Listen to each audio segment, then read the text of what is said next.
नमस्कार दोस्तों, आप सभी के अंतरात्मा को मेरा प्रणाम।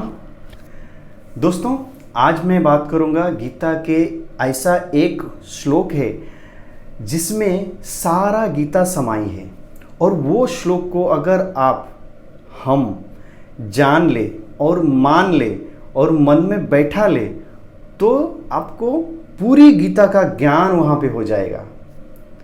देखिए, ऐसे तो गीता के हर एक श्लोक बहुत ही इम्पोर्टेंट है, और खास करके ये जो 18वां अध्याय का 66वां श्लोक है, 66 वाला श्लोक जो है, उसमें सारा गीता समाई है। अक्सर हम यही गलती करते हैं कि गीता को जस्ट एक पढ़ लेते हैं, पढ़ के बोध कर लेते हैं कि हमने गीता पढ़ा है। अक्सर ऐसा होता है, बहुत तमाम जगह पे गीता का पाठ भी किया जाता है, श्लोक पढ़ लो, उसके अर्थ समझ लो, बस इतने में ही हम छोड़ देते कि हमने गीता पढ़ लिया, बहुत पुण्य कर लिया। बट ऐसा नहीं है दोस्तों। भगवान श्री कृष्ण गीता में अर्जुन से कहा है कि अर्जुन, जो व्यक्ति मुझ में यानी श्री कृष्ण में द्वेष भाव रखता हो, भक्ति ना करता हो, उनसे ये गीता नहीं कहनी चाहिए। तो फिर हम डेली अगर गीता पाठ करें बिना मन के अटैचमेंट के, तो फिर उसका फल कुछ नहीं मिलने वाला है। तो आज हम 18वां अध्याय का ये श्लोक के बारे में थोड़ा जानेंगे, चर्चा करेंगे, व्याख्या करेंगे और उसको समझेंगे कि इसमें ऐसा क्या रहस्य है जो पूरा गीता उसमें समाई है। सारा मार्ग, सारा धर्म उसी में आ जाता है और वही से साधना शुरू होगी। तो दोस्तों, ये श्लोक है, सर्वधर्मान परित्यज्य माम एकम शरणम व्रजा। तो ये जो श्लोक भगवान ने कहा है अर्जुन से, ये पूरा गीता सुना सुना के आए और अंत में ये श्लोक कहा है। तो सोचिए कि ये श्लोक उनको कहना क्यों पड़ा। अर्जुन तो ऐसे कोई साधारण मानव नहीं था या अज्ञानी नहीं था, क्योंकि जिसने निद्रा को जीता था और इंद्र के सभा में जाके उर्वशी जब भी उनके साथ संबंध रखने की बात कही, तभी भी उन्होंने उनको माँ करके संबोधित किया था। यानी कि इंद्रियों को भी जीता हुआ था, निद्रा को भी जीता हुआ था, और वो जानता था कि श्री कृष्ण भगवान है। नहीं तो जब दुर्योधन और अर्जुन श्री कृष्ण के पास गए थे द्वारिका में कि मदद के लिए, तब अर्जुन ने केवल श्री कृष्ण को मांगा। श्री कृष्ण ने क्या बोले कि मैं एक साइड रहूँगा बिना हथियार के, और मेरा नारायणी सेना जो है 18 अक्षौणी जो सेना मेरा है, सबसे पावरफुल तभी था पृथ्वी पर, तो वो एक साइड रहेगी। तो आप दोनों को सिलेक्ट करना है कि आपको कौन चाहिए, क्या चाहिए। पर अर्जुन ने क्या बोला कि प्रभु मुझे आप ही चाहिए, क्योंकि वो जानता था 18 अक्षौणी सेना हो या करोड़ों सेना हो या कोई ब्रह्मांड पूरा आ जाए, पर भगवान श्री कृष्ण जहाँ पे खड़े हैं वो सारा विफल हो जाएगा। तभी तो उसने श्री कृष्ण को चुना कि प्रभु मुझे आप चाहिए। तो सोचिए, वो अज्ञानी नहीं हो सकता, और उसने शुरुआत में ही उसने सारा धर्म कर्म के बारे में भगवान से चर्चा कर ली थी कि ये करूँगा तो ये फल मिलेगा, ये होगा तो ऐसा होगा, तो मुझे स्वर्ग नहीं चाहिए। वो जानता था कि सबसे बड़ा सुख स्वर्ग का सुख है। हम धर्म कर्म जो भी करते हैं स्वर्ग पाने के लिए करते हैं, तो वो भी उसको नहीं चाहिए। और जितने भी कर्मकांडी धर्म था, देखिए गीता जो है वो कभी सांसारिक जो मटेरियलिस्टिक के बारे में नहीं बताता है, वो सिर्फ आध्यात्मिक के बारे में बताता है। उसमें जो भी कर्म के बारे में, धर्म के बारे में अर्जुन ने चर्चा की, वो सारा वेद विहित कर्म था। वेद में जो कर्म धर्म बताए गए हैं उसके बारे में बताया था, ना कि हम जो आजकल करते हैं वो। ठीक है, तो पहली तो बात वो है, समझ रहे हैं कि वो जो भी धर्म कर्म बता रहा है वो सारा वेद के विहित जो कर्म है, वेद ने जो बताया है विधि निषेध, उस हिसाब से कर्म धर्म की चर्चा उन्होंने की। और भगवान ने उसको स्वर्ग से भी जो सुख है वो उसको दिखा रहे हैं कि अर्जुन तू जो सुख बोल रहा है कि स्वर्ग मुझे नहीं चाहिए, बट स्वर्ग सबसे सुख नहीं है, उससे भी कहीं ज़्यादा सुख है। तो उन्होंने अर्जुन को सारा मार्ग बताया कि सांख्य योग के जरिए जो ज्ञान मार्ग है उसमें उन्होंने पहले जो कि अर्जुन के मन में जो शंका थी, डाउट थी, ऐसा करूँगा तो ऐसा होगा, अलग अलग तरह तरह की उसके जो वेद विहित जो धारणा थी उसको काटने के लिए उन्होंने तत्वों के माध्यम से उसको समझाया कि आत्मा क्या है, प्रकृति क्या है, कर्म क्या है, विकर्म क्या है, अकर्म क्या है, सकाम कर्म क्या है, ये सारा उन्होंने ज्ञान के माध्यम से अर्जुन को समझाया। और उन्होंने बताया कि ज्ञान से किस तरह से आप अपनी स्वरूप में जा सकते हैं। फिर अर्जुन को सेटिस्फेक्शन नहीं हुआ तो उन्होंने कर्म के बारे में बताया, क्योंकि वो कर्मी था, अर्जुन कर्म क्षेत्र में खड़ा था। तो उन्होंने कर्म के बारे में बताया कि कर्म क्या क्या होता है और कौन सी कर्म करके आप योग में जा सकते हो, यानी कि कर्म योग कर सकते हो, समत्व में आ सकते हो, जहाँ पे सुख दुख के परे आप हो सकते हो। फिर भी उसको सेटिस्फेक्शन नहीं आया तो उन्होंने फिर ध्यान योग के बारे में बताया, किस तरह से प्राणायाम के द्वारा आप मन इंद्रियों सबको कंट्रोल करके वश में करके आप अपनी मन को अपनी आत्मा में लय कर सकते हो, उससे परमानंद की प्राप्ति होगी, सुख दुख के परे हो जाएंगे। फिर भी उसके समझ में पूरा का पूरा नहीं बैठा तो फिर भगवान अंत में भक्ति योग का चर्चा करते हैं उससे, क्योंकि देखिए भक्ति तभी आती है जब ज्ञान कर्म ध्यान ये सब हो जाए और अंत में जो प्राप्ति की बात आती है वो भक्ति ही होती है। तो भक्ति में उन्होंने बताया कि किस तरह से पूर्ण समर्पित भाव से तू मुझ में मन लगा। तो ये सारा मार्ग उन्होंने पूरे गीता में चर्चा की। और अंत में जब अर्जुन को फिर भी शंका थोड़ा रहा, उन्होंने तब बताया कि सर्वधर्मान परित्यज्य माम एकम शरणम व्रज अहम त्वाम सर्व पापेभ्यो मोक्षयिष्यामि मा शुचा। तो उन्होंने अंत में जो बताया वो भक्ति ही है, क्योंकि ज्ञान मार्ग में क्या पाना है आपको, ज्ञान जाके ज्ञान स्वरूप भगवान से मिला देगा। उसमें भगवान ने बताया है वो ज्ञानी मुझे बहुत पसंद है जो सर्वत्र मुझ वासुदेव को देखता है और खुद में मुझे पाता है, वो ज्ञानी मुझे सबसे पसंद है। यानी कि ज्ञानी को भी भगवान की भक्ति यानी शरणागति करनी होगी। उसके बाद उन्होंने कर्म योग बताया। कर्म योग में उन्होंने बताया तू वेद विहित सारा कर्म कर निष्काम भाव से, और जो कर्म फल है उसको मुझको समर्पित कर दे। यानी कि भगवान बोल रहे हैं कि तू कर्म कर और कर्म फल को मुझे समर्पण कर दे, तो क्या होगा, तेरे पास कोई अहंकार नहीं रहेगी, तू परम शांति को प्राप्त होगा। और जब तू मुझे अर्पण कर रहा है, मुझ में मन लगा के कर्म कर रहा है, तो तू कर्म योगी कहलाएगा। समत्व भाव से तेरा कर्म हो जाएगा, उसे योग कहलाएगा। फिर ध्यान योग में कहते हैं कि ऐसा प्राणायाम करो, ऐसा बैठो और ध्यान को अपने नासिका के अग्रभाग से रखो और मुझे स्मरण करो। उन्होंने भगवान ने कहा है मुझ परायण होकर ध्यान में जो योगी बैठता है वो परम पवित्र माना जाता है। तो यानी कि उसमें भी भगवान ने कहा है कि मुझे स्मरण करो। जो समाधि में जाते हैं मुझे स्मरण करोगे तो ही मैं तुम्हें कैवल्य की प्राप्ति करवाऊंगा।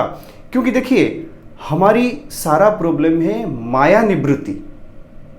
जो माया के जो 3 गुण हैं उससे हम पृथ्वी में घूम रहे हैं, अनंत जन्म भोग रहे हैं, कर्म कर रहे हैं, कर्म का फल भोग रहे हैं, इस 3 गुण के कारण। और ये माया का गुण है। और भगवान ने इसमें साफ किया है कि ये जो माया है ये मेरी माया है, मेरी माया है, और जो मेरे शरण में आएगा उसी का मैं माया निवृत्ति करूंगा। माया हैषा गुणमयी मम माया। वो बोले माया बहुत ही प्रबल गुणमयी है और वो मेरी माया है। ये समझने वाली बात है। भगवान की हर एक शब्द को समझना जरूरी है। इसीलिए भगवान में प्रीति हो तभी गीता पढ़े सुने तभी समझ में आएगा। अदरवाइज हमको लगेगा भगवान बोले हैं मेरी माया, मेरी माया मतलब मेरी माया, भगवान की माया थोड़ी है, ये संसार में जो माया है वही माया है। नहीं, भगवान इसमें कह रहे हैं ये माया बहुत प्रबल है और ये मेरी माया है, तो जो मेरे शरण में आएगा मैं उसकी माया निवृत्ति करूंगा। यानी कि भगवान की स्पेशल पावर है माया और वो भगवान की मुट्ठी में है। हम सब जीव जो है मायाधीन है और जो महापुरुष लोग हैं वो मायातीत है और भगवान जो है वो मायाधीश है। तो माया उनकी दासी है और उनकी हर काम उनके हिसाब से करती है, इसलिए उनके मुट्ठी में माया है। तो इसलिए भगवान की आज्ञा से वो हट जाएगा। आप बोलेंगे भगवान की आज्ञा से कैसा है, भगवान कोई इंसान है जो आज्ञा कर देंगे हट जाएगा? अरे भाई, इस संसार में सब कुछ साकार है, निराकार कुछ नहीं है। जो हमें दिखता नहीं है हम उसे निराकार कह देते हैं।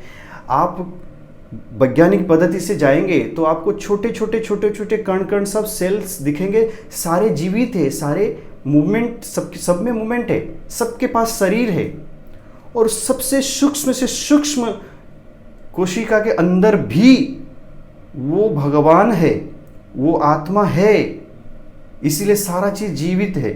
तो इसलिए वो जागृत है। वो भगवान जो है वो सदैव हर कण कण से ही आपको देख रहा है, आपको चाह रहा है, आपके लिए काम कर रहा है, ये सारा कुछ उसी से कर रहा है। इसलिए भगवान परिपूर्ण है, साकार है। निराकार हम इसको मानते हैं कि हम उसको उस एंगल से नहीं दिखते। हम देखते हैं कि भगवान कोई स्पेशल आ जाए, पीताम्बर पहने या चक्र 2-4 हाथ पर रख के मुकुट पहन के वो भगवान है। नहीं, ऐसा नहीं है। भगवान कण कण में बसा हुआ है, वो कोई भी रूप में है, धर सकता है, कोई भी रूप ले सकता है। हर रूप उसी का ही है, उसी के शक्ति से सब कुछ हो रहा है। तो इस तरह से भगवान ने सभी मार्ग अर्जुन को समझा दिया। और भक्ति मार्ग में भी क्या, योग मार्ग में भी क्या बताया कि योग में जाके मुझे स्मरण करना है। और भक्ति में क्या बात की है कि सब कुछ मुझे समर्पित करो, मेरे लिए करो, मुझे समर्पित करो, मुझे प्यार करो, मुझे अलग अलग भाव से मुझ में जोड़ो, मुझ में मन को लगाओ। तो इसलिए भगवान ने सीधा बताया है कि तुम्हें मेरा जो रूप है उसी से मुझे प्रेम करो, उसी भाव से मुझे प्रेम करो। मेरा सारा रूप है मेरा, लेकिन सगुण साकार रूप में ही होना चाहिए, तभी तो वो माया को हटा सकते हैं। तो माया बहुत प्रबल है वो, और ये भगवान की माया है। देखिए, माया 2 तरह की होती है। एक होता है गुणावरिका माया, स्वरूपावरिका माया और गुणावरिका माया। तो स्वरूपावरिका माया तो हम जो हमारे पंच महाभूत से हमें मिलता है, वो इंद्रिय मन बुद्धि इनसे मिलता है, वो स्वरूपावरिका माया है, जिसे हम साधना करके हटा सकते हैं, निरोध कर सकते हैं। पर गुणावरिका माया जो है वो भगवान का माया का गुण है, वो प्रकृति का गुण है, उसे समाप्त नहीं कर सकते। क्योंकि जीव, भगवान, माया, ये तीनों नित्य है, सनातन है, इसको कोई किसी को समाप्त नहीं कर सकता। तो ये जानना जरूरी है। पर मायाधीश भगवान है, उनके अंडर में ये सारा चीज है। इसलिए भगवान की कृपा होने से माया आपके ऊपर हावी नहीं होगी, माया समाप्त नहीं होगी, माया हावी नहीं होगी। यहाँ पे समझने वाली बात है। तो भगवान ये श्लोक में क्यों कह रहे हैं कि सर्वधर्मान परित्यज्य?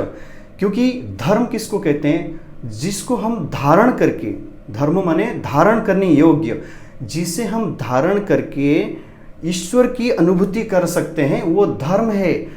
जो धर्म ईश्वर की अनुभूति नहीं कर सकती वो धर्म नहीं है, वो पंथ कहा जा सकता है। पर धर्म केवल जिसे हम धारण करें और वो ईश्वर की अनुभूति करा सके।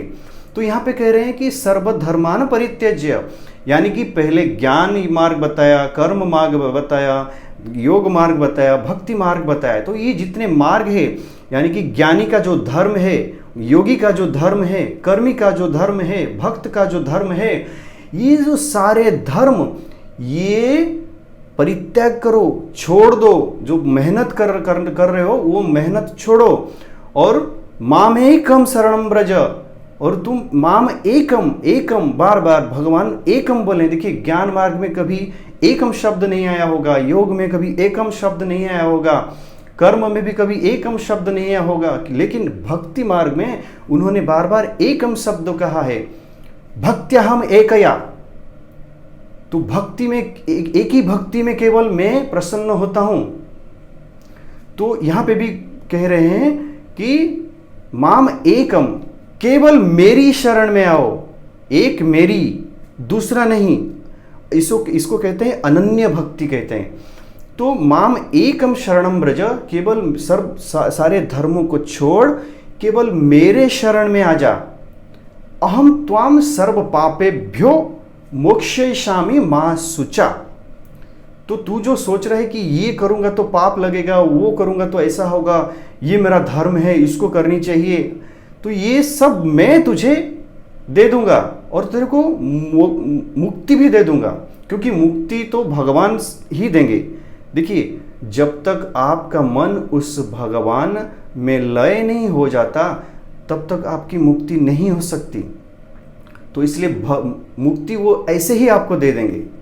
यानी कि आप जब भी सब कुछ त्याग करके भगवान के शरण में जाएंगे, मन को अनन्य भक्ति के जरिए मन को आप भगवान के चरण में लगाएंगे, भगवान में लगा देंगे, तो ऑटोमेटिक ये जो सारा त्रिगुण है, सारा इंद्रिया जनित जो कर्म है, मन से जो उत्पन्न वृत्तियां है, ये सारा शांत हो जाएगा।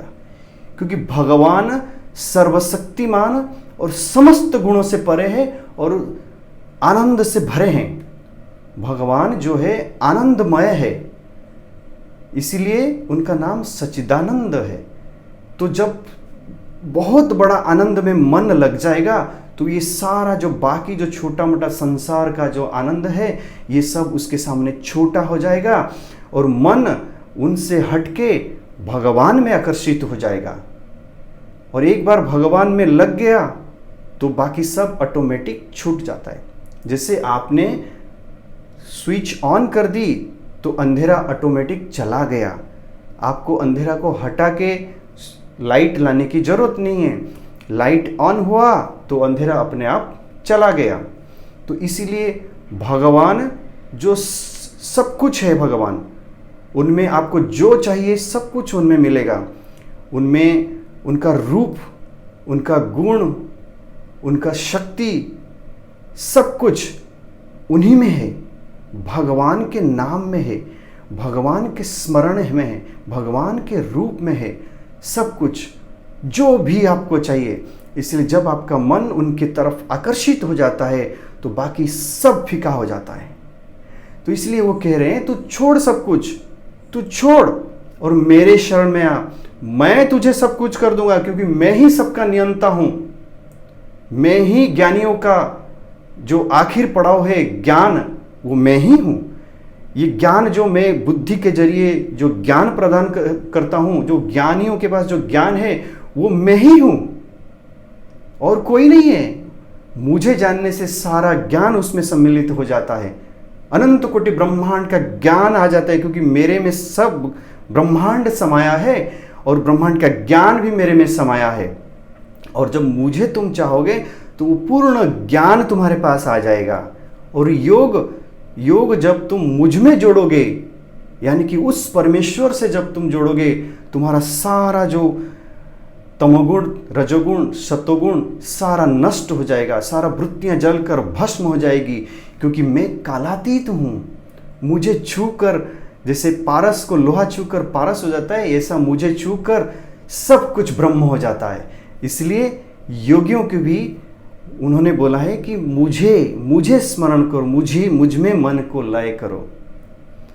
कर्म योगी को भी वैसे ही बोला है कि तुम मुझे समर्पित करो, मुझ में मन लगाकर सारा कर्म करो। और जब मन मुझ में लगेगा तो कर्म का कोई फल ही नहीं मिलेगा, क्योंकि देखिए कर्म इंद्रियां नहीं करते, कर्म मन करता है।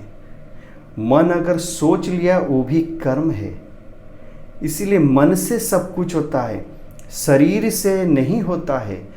साधारण संसार में भी अगर कोई किसी को कानूनन पनिशमेंट देते तो उसके इंटेंशन से पनिशमेंट दिया जाता है।